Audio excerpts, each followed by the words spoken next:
service après-vente de la F1.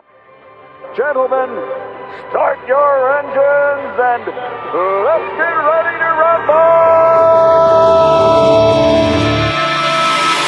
It's lights out, away we go. Verstappen gets an excellent start. Sebastian Vettel needs to cover him off. Kimi Raikkonen on the inside, and he's cracked with Verstappen. He's hit Vettel as well. Raikkonen is out before the first corner. He's gone into the Red Bull there as well. Carnage as Fernando Alonso gets involved. Raikkonen, yes, Vettel going backwards. He is off and looks to be out of it too. Bonjour et bienvenue dans cette toute nouvelle émission du SAV de la F1 qui est baptisée le Warm-Up. Nous inaugurons du coup l'année de la saison 2018 avec le Grand Prix d'Australie par cette toute nouvelle émission dont le concept montre en main doit durer 30 minutes entre les deux génériques de début et de fin. Pour cela, j'ai pris quelques moyens que je vais détailler avec mes compatriotes. Je suis Buchor et aujourd'hui vont m'accompagner les amis Shinji et Jassem. Bonjour. Salut. Alors messieurs, comme je viens de le dire, le warm-up c'est 30 minutes montre en main. Pourquoi ? Parce qu'on a décidé que on allait faire très court, juste un petit format de 30 minutes, une sorte de grille, concept qu'on pique à Canal+, avec toutes les clés pour comprendre pour comprendre le week-end avant de regarder la course. Le 30 minutes montre en main, j'ai pris des moyens, c'est-à-dire que j'ai fait une petite piste audio qui est en train actuellement de défiler, dont entre le générique de début que vous venez d'entendre et le générique de fin qui sera la fin, bien comme c'est dit, j'ai 30 minutes de silence. Sauf à 1 minute de la fin, vous allez entendre un petit klaxon au cas où on se serait perdu dans les explications qui annonce qu'il reste que 60 secondes avant le générique et les 10 dernières secondes sont ponctuées de petits bips. Non, ceci n'est pas mon encéphalogramme. Donc j'ai tous les moyens. Je n'hésiterai pas, je préviens messieurs, je n'hésiterai pas à vous couper à la fin pour finir l'émission si vous êtes en train de parler et dire au revoir, parce que derrière, sans trucage, il n'y aura pas de montage pour couper les morceaux. Voilà les grosses mesures que j'ai prises. Alors, les auditeurs peuvent être surpris, ceux qui nous découvrent depuis peu. Mais si j'en suis venu à de telles mesures, c'est que dans le SAV, nous avons tendance à faire long, voire très, très, très long. Donc, voilà, 30 minutes, c'est aussi un défi énorme pour nous. Rien que pour les explications, on a déjà perdu 15 minutes. Non, ouais, merci Buchor. Merci. Il reste 28 minutes et 40 secondes d'émission, de toute façon. Bon, de toute façon, comme d'habitude, il n'y a rien à dire le samedi. Messieurs, je vous propose d'attaquer juste... Alors, comme du coup, on va pas faire des analyses en long, en large et en travers sur les sujets que nous allons évoquer, bien entendu. Par contre, on va quand même dire certaines choses, c'est aussi une évidence. Alors, je précise aussi que c'est 30 minutes, on n'est pas obligé de tenir 30 minutes. Si on fait 20 minutes, on fera 20 minutes. J'en doute, mais on sait jamais, je vais autant le préciser. On se connaît. Oui, voilà, on se connaît.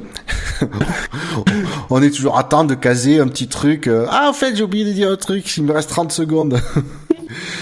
Messieurs, je vous propose de commencer par les dernières petites choses qui se sont passées niveau actualité cette semaine, avant le lancement officiel de cette saison.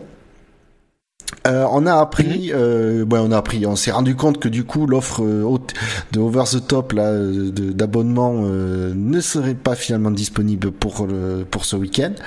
C'est pas garanti que ce soit disponible pour Bahreïn ils n'ont pas donné de date.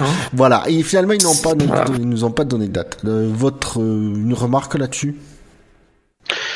Sur le report, j'ai envie de dire, on le craignait. Enfin, même par exemple pendant l'émission de Mission No Place, on l'évoquait pour rire, mais le fait que ça soit de plus en plus tardif, voilà, que ça soit annoncé tard, que le début de week-end arrivait, et puis on est sur Internet. Enfin, on a tous vécu des lancements sur Internet de services, de streaming, de trucs en ligne et tout ça, et on sait que ça peut très facilement foirer, et surtout quand c'est fait dans la précipitation. C'est peut-être pas forcément un mal qu'ils aient finalement reporté. Il vaut peut-être mieux que ça soit reporté et que ça marche, plutôt que ils le lancent et que s'il y a une surcharge complète et que ça soit la merde pas possible. Voilà. Ouais, mais je pense que ils ont plus mis le temps à lancer le service. Ils voulaient absolument que ce service soit disponible sur l'intégralité de la saison. Bon, ils ont essayé, ça a pas marché. En même temps, c'est pas normal. Hein. On lance pas un service de streaming en un mois. Donc, à mon avis, oui, voilà, il y a rien d'étonnant. Après, pour ceux qui ont déjà payé, qui ont résilié leur abonnement Canal, bon. Ouais, voilà. Ça fait un peu mal, mais bon. Et aussi, alors je sais que Bouchard t'aimes pas trop en parler parce que toi tu attends les vrais tarifs et tout ça, mais on sait qu'il y a une page qui a fuité et tout ça. On se fait enculer à froid avec un tison. Voilà, on se fait. Il y a un très chouette tarif là qui fait pas du tout mal. Voilà, avec un tison au fer rouge. Si les tarifs qui ont fuité sont bien les bons, la France et Monaco vont être les pays où c'est le plus cher parce que c'est 2 fois plus cher que partout ailleurs dans le monde. Plus que 2 fois plus cher, hein, parce que nous c'est 19, hein. C'est 19, là, le prix moyen c'est 8 €, quoi. C'est... Ah oui, donc forcément, à ce prix-là, en fonction, il y a beaucoup de gens qui disent, voilà, je paie 20 € pour Canal, si c'est 19 € que pour la F1, quel intérêt? Ou même ne serait-ce que je paye 40 € pour Canal et 20 € pour la F1. Alors moi, je précise quand même pour les auditeurs pourquoi j'aime pas en parler, parce qu'il y en a beaucoup qui prennent ça comme fait acquis. Rien ne gars. Alors, il semblerait qu'effectivement ce sont des chiffres qui sont issus de la plateforme de test. C'est pourquoi ils auraient pas mis les chiffres. Et apparemment, les tarifs n'ont pas été démentis par la non, mais ça, je vois pas pourquoi ça changerait en fait. Pourquoi la France aura un tarif plus élevé que les autres, quoi? Mais c'est ça. En quoi c'est un test de faire le tarif plus élevé? Je vois pas que tu aies une différence de 2-3, alors dollars ou euros, parce que suivant les taxes d'un pays à l'autre, tout ça, et puis il y a des variations par rapport au coût de la vie et tout ça. Là, du simple au double. Pas dans ces proportions-là. Voilà, c'est pour ça que moi, ça me paraît quand même énorme, parce qu'honnêtement, si c'est vraiment le tarif qu'on aura à la sortie, je vous garantis que moi le premier, je vais un peu invectiver la FOM. Mais l'hypothèse qui ressort, c'est que la différence entre la France et les autres pays, c'est Canal, et qu'ils auraient peut-être négocié ce prix-là pour que justement le service ne soit pas trop concurrentiel par rapport au prix d'un abonnement Canal. C'est l'hypothèse qui est souvent dite. La FOM de ça. La FOM, ils s'en foutent, ils ont fait un contrat avec... Oui, mais après, ça dépend des contrats, justement, on sait pas comment ils ont été... On s'étonnait, justement, de voir que la France avait été intégrée parmi les pays, puisque par exemple, au Royaume-Uni, ils ne l'ont pas, l'Italie ne l'a pas, et on disait, tiens, c'est bizarre, la France, on va y avoir droit. Eh ben, c'est peut-être pour ça qu'on y a droit, c'est parce qu'il y a une contrepartie financière. Non, mais parce qu'à mon avis, s'ils auraient proposé ça en Angleterre, le prix serait pas de 18 €. Mais il serait peut-être un peu plus cher vu la puissance de la Sky là-bas. Mais ça dépend justement. Moi, ça m'a surpris que que l'offre soit proposée en France, puisqu'on sait que justement Canal+ est la première chaîne d'un grand pays consommateur de F1 à avoir renégocié son contrat depuis le rachat de Liberty. Donc on se doutait que soit c'était un nouveau, comme c'est le début, soit Liberty Media restait sur un contrat comme à l'époque, et donc du coup il y avait rien. Canal avait une exclusivité totale sur le territoire français. Soit ce qu'on a pu découvrir, c'est que le contrat comportait des clauses de non-exclusivité sur certaines choses. Notamment, on sait, puisqu'on a su, ça fait plusieurs mois maintenant qu'on sait que TF1 va diffuser 4 Grands Prix. Donc, il n'y a pas de, si tu veux, du moins qu'il y avait TF1 qui est arrivé avant, il y avait l'information sur TF1 avant, pour moi, il n'y avait pas de surprise sur la disponibilité de l'offre. On ne sait pas le montant du contrat de Canal+, du coup, on n'en sait rien, on connaît pas les clauses. Mais de là à ce que ça impose un prix qui soit de 20 € en France, ça me paraît gros, quoi. C'est ça me paraît gros. Alors effectivement, j'ai vu des informations qui pour moi sont basées sur une mauvaise traduction de ce qu'a dit quelqu'un, puisqu'il disait qu'apparemment les commentaires effectivement pour la partie française de l'offre de la F1 seraient les commentaires de Canal+. de Villeneuve et de Febro. Sauf qu'il y en a qui ont fait une mauvaise traduction en disant jusqu'à un certain point. Sinon, c'est la discussion est en cours. Pour l'instant, c'est parti. Ce serait de ce que j'ai au moment de l'interview du mec, il disait ça devrait être les commentaires Canal+. Jusqu'à maintenant, voilà, la discussion fait que ça devrait être eux. Mais c'est pas encore, c'était pas encore. Moi, ce que j'ai fait la traduction, ce que j'ai compris, c'est que ce n'est pas encore acquis que ce soit fait définitivement. Apparemment, ils sont en discussion, qui sont bien avancés dans de. Alors du coup, il y en a qui traduisent ça par la différence de prix, c'est ce que la FOM va reverser à Canal+ pour les commentaires. Oui, ils vont bien reverser 10 € à Canal+ pour les commentaires. Non, ça. Alors, si c'est le cas, moi je dis à Julien Febro, je le dis tout de suite à Julien Febro et à Jacques Villeneuve, prenez votre com, hein. Surtout demandez votre commission. Demandez un pourcentage. Voilà. Donc du coup après moi sur les tarifs je veux pas, c'est qu'une plateforme de test, il y en a beaucoup qui prennent ça comme argent comptant. Je dis pas que c'est pas les tarifs qu'on aura au final, je dis juste que il faut être très prudent, c'est des plateformes de test. Vous savez pas ce que les développeurs ils peuvent mettre comme ça. Est-ce qu'ils ont pas voulu tester des prix différents dans les différents pays d'Europe, etc. Il y a peut-être une façon de éventuellement tester les réactions quoi. Bonjour, voilà, on vous propose un tarif 2 fois plus élevé. Vous en pensez quoi? Bon, là clairement ça fait un bad buzz. Hein.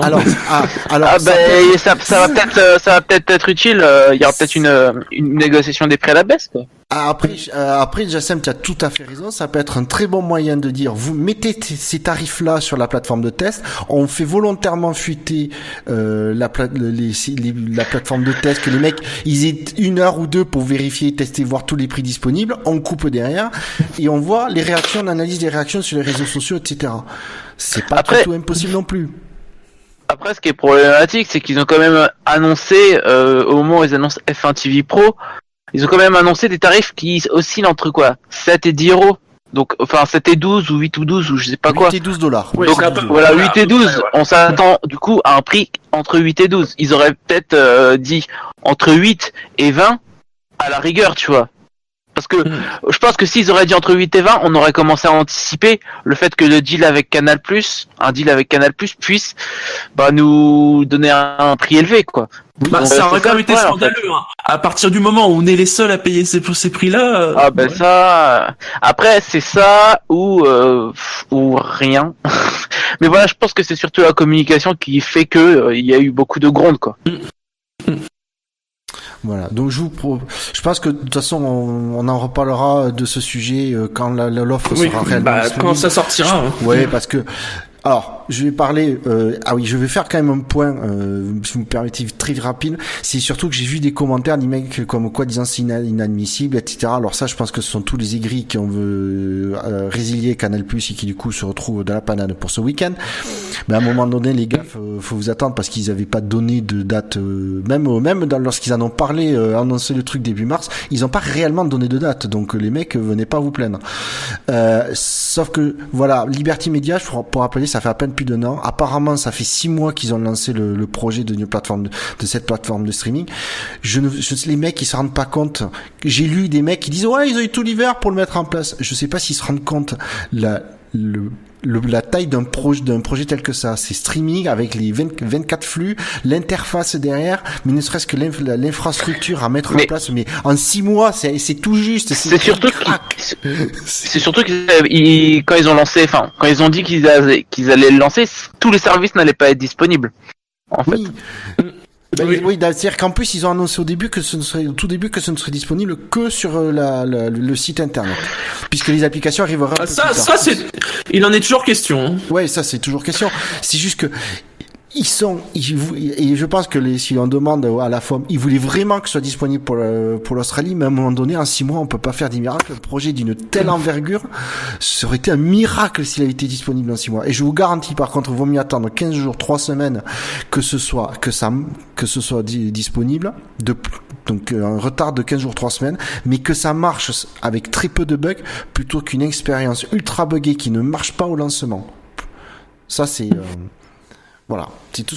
Donc les rageurs qui voulaient le truc pour ce week-end, malheureusement il faut que vous fassiez avec. Et croyez-moi, 6 mois ou même 10, ne serait-ce que 8-10 mois pour un tel projet, c'est très très court.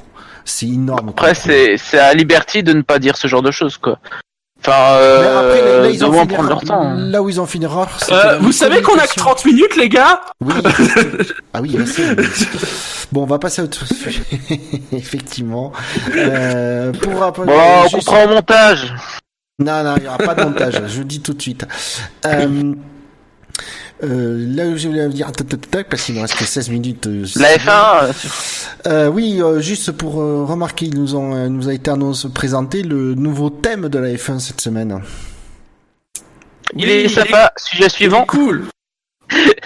Il est cool. Moi perso, au début, moi, et comme beaucoup, c'est vrai qu'il fait très américain. Et puis à force de l'entendre, je l'ai de plus en plus aimé.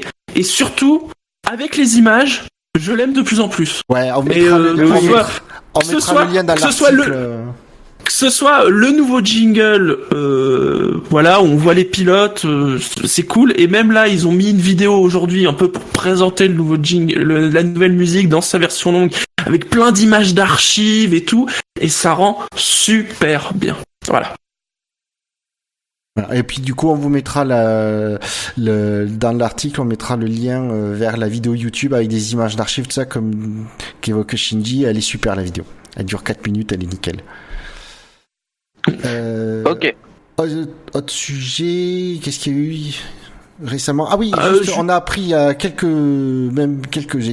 heures, voire quelques minutes, que la F1 et Netflix ont signé un accord pour la réalisation d'une série documentaire sur la saison 2018, qui sera du coup diffusée sur la plateforme Netflix forcément début 2019. Début 2019. Et apparemment, ça concernera tous les aspects de la F1, que ce soit sportif ou que ce soit business en coulisses. Apparemment, c'est portes grandes ouvertes pour Netflix, et apparemment c'est produit par la personne qui était derrière le documentaire Senna, entre autres. Et, Asif Kapadia. Ouais, et celui qui a fait aussi j'ai vu le documentaire sur Amy Winehouse, qui s'appelle Amy. Donc apparemment quelqu'un qui connaît Bah, vu la qualité du documentaire Senna. Ah non, pour être précis, c'est le producteur exécutif James Gay Reese. Ah non, c'est l'article. Okay, qui a participé au documentaire Amy et Senna. Et donc ça sera un truc en 10 épisodes début 2019. Bah c'est cool. C'est cool.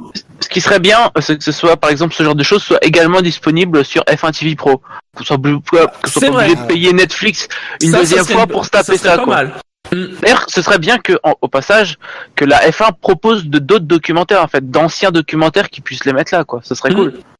Oui, ça pourrait être notamment Senna, quoi. Un ajout intéressant, justement, de contenu pour ceux qui prennent ce service. Ouais. Je pense qu'on a fait le tour de dernières actus importantes à mentionner. Je vous propose, puisqu'il ne reste que 13 minutes et 16 secondes dans l'émission, de nous attaquer à la partie sportive de la Formule 1. Qui a commencé donc où on a commencé à voir que tout le monde a effectivement caché un peu son jeu à Barcelone. Cacher son jeu, mais quand on voit les résultats de la grille, les équipes sont quand même plus ou moins aux places qu'on les imaginait, en tout cas dans les zones qu'on imaginait. Ouais, alors, en bas, en Q1, éliminé en Q1, on a retrouvé les Sauber, on s'attendait qu'elles y soient. Les Williams, c'est pas top non plus. Les Toro Rosso, ça a manqué de vitesse de pointe. C'est très étonnant. C'est très étonnant, quelle surprise. Les Force India, et là j'ai vu en après-course, Ocon le reconnaît lui-même, ça va être pour la première fois depuis plusieurs saisons, a priori, ça va être un début de saison très moyen pour Force India. McLaren, ils sont pas encore là, mais voilà, je remonte progressivement. Oui. Qu'est-ce qu'on a d'autre? Et finalement, dans ce milieu, qu'est-ce qui reste? Il reste Renault qui pousse, il reste Haas qui avait positivement étonné lors des essais privés et qui confirme les impressions qu'on avait pour l'instant. Et puis on a les 3 top teams qui sont devant, quoi. Oui, non, alors attends. Et je alors, précise, et on a alors, Red Bull, Ferrari et Lewis Hamilton qui sont devant. Ah oui. Parce que oui. Bottas, lui, il est dans le mur. Alors déjà, la question c'est ça, c'est est-ce que la saison va ressembler à la Q2 ou à la Q3? Parce que si elle oui, ressemble c'est à la la bonne Q2, question. c'est cool. Si ça ressemble à la Q3, Oui, parce que, alors, Ah ben attends, tu devrais être content, Shinji, vu la Q3. ça y est. oui. Non. Oui, enfin, Non, peut-être parce un que petit peu moins d'écart quand même. Voilà, Oui. soyons honnêtes, quand Lewis Hamilton disait qu'il avait un bouton party mode pour la qualif, c'est grosse fête, on s'est dit ouais, il se la joue peut-être un peu, et puis quand on a vu la Q3, on a fait oh le con, il avait raison. Ah ben là c'est le mode party, mais party pour toujours quoi. Ouais, C'est- voilà, party mode devant. C'était hallucinant hein, quand tu le vois faire son tour, attaquer le tour, que déjà au premier secteur tu vois plus 400 et tu fais attends, au premier Moins- secteur il a déjà mis 4 dixièmes. Moins 400 et quelqu'un. Oui, voilà, tu fais moins 400, tu fais oh, tu fais, oh mon Dieu, c'est l'étoile dans Mario Kart quoi. voilà. Voilà.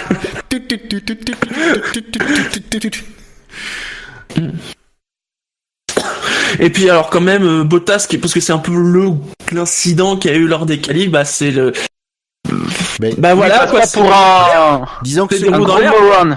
jusqu'à présent, ce week-end, on a eu la pluie à décilibre 3 et Bottas en qualif. Voilà les deux événements. D'ailleurs, On voit, il Clairement. attaque super fort. Alors moi, je pensais que sur le coup, qu'il était sur le vibreur, mais en fait, il a les roues droites sur le vibreur et les roues non mais il gauches réaccélère sur dedans quoi. l'herbe. Et voilà, il a les roues Comme un gauches con. sur l'herbe. Et voilà, il réaccélère à ce moment-là. Ça c'est les erreurs de débutants ça. Tu réaccélères pas dans un vibreur. Hein. Et bah apparemment, changement de boîte et 5 places de pénalité, donc il part 15e. Bah, c'est bien, on aura une course intéressante. Oui, avec les 3 places de Ricardo en plus. Ouais voilà. Il était pas content, Ricardo. Mais bon, il y a des temps à respecter sous drapeau Il rouge. s'est mangé en plus de points sur sa licence. Ça c'est le petit bonus aussi. Et tu es énervé, Jassem? Ou tu trouves que c'est mérité? J'étais pas plus que ça énervé, mais j'étais déçu quoi. Ah, ça, c'est normal. En fait, j'étais presque plus déçu pour ces 2 points. Je trouvais ça un poil sévère pour un début de saison. Après, ça reste justifié. Enfin, qu'est-ce que tu veux dire? Il a exprimé ça, il a ralenti parce que il était pas à fond non plus. Oui. Mais visiblement, aux yeux de la FIA, voilà quoi. Ouais, et il a entre guillemets plaidé coupable. En Alors, plus, quand même. Donc, D'après ce que j'ai compris moi, parce que du coup c'est très bien détaillé, c'est qu'il a effectivement ralenti. c'est vrai. Pour une Moi, fois, ce que c'est j'ai très bien compris, détaillé. c'est que Il faut le dire. voilà, ce que j'ai compris, c'est que normalement pour un excès de vitesse sous drapeau rouge, la sanction est plus sévère que ça, et que comme effectivement les données montrent qu'il a ralenti rapidement, etc., mais qu'il n'a pas suffisamment ralenti, donc il est en léger excès de vitesse, il n'a eu que 3 places de pénalité. C'est comme Mais ça qu'il il faut me semble que comprendre. c'était- Normalement, la c'était- sanction c'est 5 ou 10, donc Visiblement, c'était un problème d'affichage sur son volant ou je sais pas quoi. parce qu'apparemment il y a un changement de règle pour cette saison, donc il y a une certaine indulgence. Alors, Bah. c'est moche pour Ricardo. D'un autre côté, je trouve très bien que pour un excès de vitesse au drapeau rouge, la FIA n'est pas même Ouais. si j'adore Ricardo, etc., qu'il était de bonne foi, tout ça, ils ont montré qu'ils ne rigolent pas avec ça. Et ça me rassure. Bah, après, ce serait bien qu'ils soient intransigeants comme ça toute la saison, quoi. Tu vois. Après, on revient sur le problème. Parce que moi, ça m'a fait sourire parce que je vois, ils ont été très intransigeants avec son cas. L'année dernière, il y a quand même eu des cas où c'était plutôt tranquille. Hein. Oui, bah, une c'est petite toujours la même réprimande. chose, hein. Hein. Ah, tu pilotes en Ouais. rouge. Ah ouais, ok. Petite Oui. réprimande. Voilà. Donc voilà, ce serait bien que ça se trouve, ils ont peut-être pris des résolutions. On verra sur la saison. S'ils sont tout le temps oui. comme ça, moi ça me va. Hein. Ah oui, bon là, dans ce cas-là, oui, on est d'accord. Il faut qu'il y ait, s'il sanctionne Ricardo et que quelqu'un d'autre refait un excès de vitesse au drapeau rouge, il faut que l'autre soit aussi sanctionné. On est d'accord. Là, il y a pas de Non, souci. parce que la volonté de la FIA de ne pas influer, parce que c'était la fameuse excuse du influer sur le championnat du monde. Voilà quoi. J'ai pas envie qu'elle soit ressortie.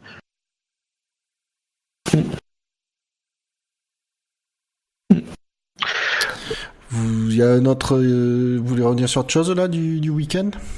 Sur un Le petit conseil du week-end, faites toujours attention à vos boucles de chronométrage et surtout au caoutchouc Ah oui. qui sert à le combler.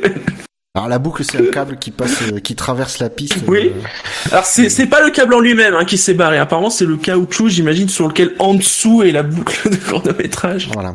Parce que ça fait un fil en caoutchouc qui se bat. Après, sur les performances, Qui a fait le drapeau rouge justement. Oui. après on peut noter la dernière place de Gasly. Éventuellement. Oui, il a dit qu'il avait fait une erreur. Voilà, bravo. Il y avait 18 minutes quand même. Et je notais que Stroll a dit que le problème ne venait pas de la voiture. Donc nous avons donc bien la confirmation que le problème c'est les pilotes. Non mais ça on le sait tous en fait. Voilà. Il y a aucune référence dans cette équipe, il y a plus de vétérans. C'est-à-dire que quand ils seront perdus, ils vont devoir se référer à Stroll ou à Kubica, Wow. ce qui est encore pire peut-être. C'est vrai. Ouais. Donc les mecs, ils ont des problèmes avec leur auto. Je suis pas certain qu'ils vont réussir à les régler parce qu'ils ont personne pour pour donner de vrais bons retours quoi. Il y a personne d'expérience. Et Sirotkin, bon, il finit derrière les Sauber, bon. Ouais. Moi la saison de Williams, je suis pas très optimiste, mais je suis pas très je prends pas beaucoup de risques à dire ça quoi. Après après il y a les McLaren, ils sortent en Q2, il me semble, 11-12. Ouais, à mon avis, je suis pas certain qu'ils utilisent le moteur Renault à fond. Puis après, voilà, c'est les batailles de milieu de peloton. Ça va être chaud cette année. Entre les Renault, les McLaren, les Haas. Ah mais les McLaren, ça va être intéressant parce que c'est pour moi l'une des équipes de la saison qui est le susceptible de plus progresser en fait. Oui, c'est vrai. Je pense qu'ils ont le potentiel pour être la 4e équipe du championnat au final. Voilà, parce que bon, il y a Haas, faut qu'il c'est l'inverse, tu vois. Faut qu'il prenne un max de points là maintenant. Ah bah faut pas qu'il se loupe hein. Mais ça peut faire un très beau résultat pour Haas ce week-end. Franchement, vu la voiture en ce moment. Ah bah s'il y a des soucis devant, si Bottas il continue à piloter comme ça, ouais. Ils peuvent croquer un top 6 hein. Oui, mais même un double top 6. Peut-être. Oui. Ouais. Au moins un, ouais. Ah oui. Et au niveau de la température, demain il pleut? Non, apparemment il a jamais été prévu qu'il pleuve dimanche. Il y avait des risques pour aujourd'hui, samedi, mais bon, en même temps il n'y a pas eu de pluie alors que. On a eu le classique. Il va pleuvoir. Bah en fait il pleut pas. Il pleut pas. Voilà, le bon vieux classique. Non, après ça vaut tout, parce que même les essais privés, les essais libres, à part cette histoire de boucle de chronométrage, il n'y a pas eu d'accident, les équipes ont été très studieuses. Samedi matin, ça a roulé assez normalement pour de la pluie, ça a roulé quand même. Donc, mais ils ont roulé parce qu'ils pensaient que les qualifs, oui, voilà. C'est pour ça qu'ils ont roulé. Exactement. Donc, non, pas grand chose. À part, voilà, le fait, si on devait faire un fait marquant, c'est cette pole d'Hamilton, qui a calmé tout le monde, faut bien le dire, avec, je sais pas si vous avez vu, il y a eu le taquet du week-end en conférence d'après qualif. On demande à Hamilton, oui, est-ce que vous aviez ce mode en Q2, en Q3, lui il dit non, et puis Vettel lui dit il dit oui, enfin Vettel lui dit pourquoi tu l'as pas utilisé en Q2 et en Q3. Ah, il en a pas besoin. et pourquoi tu ne l'as utilisé que dans ton deuxième essai en Q3. Et là Hamilton, je vous jure, lui répond, je m'en suis servi qu'à ce moment-là pour voir le sourire s'effacer de ton visage. Oh le taquet. Et je peux vous dire que Vettel, qui faisait un sourire bizarre, eh bien, il s'est passé exactement ce qu'Hamilton a annoncé, c'est que, bizarrement, le sourire de Vettel a disparu de son visage. Ouais. Messieurs, il reste 2 minutes 26 d'émission. Donc si tu veux dire quelque chose, c'est bon, je pense qu'on peut arrêter là. On peut s'arrêter là. Juste une dernière remarque sur le nouvel affichage. Très sympa. Très sympa. Les touches de couleur, ça va. Faut pas qu'il y en ait trop, mais ça va. Au niveau des infos, c'est relativement similaire à l'an dernier, même s'il y a 2-3 petits détails en plus, comme parfois on a vu l'affichage des virages à l'écran. C'était sympa. Moi perso, je trouve que sur les infos sur la colonne, la typo est un peu petite. Mais bon, on m'a dit. J'ai encore du temps.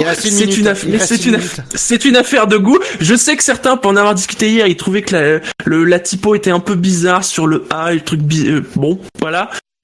Et sinon, le truc très cocasse, c'est Sauber qui indiquait Sauber Ferrari avec le logo Alfa Romeo. Voilà. C'est tout pour moi.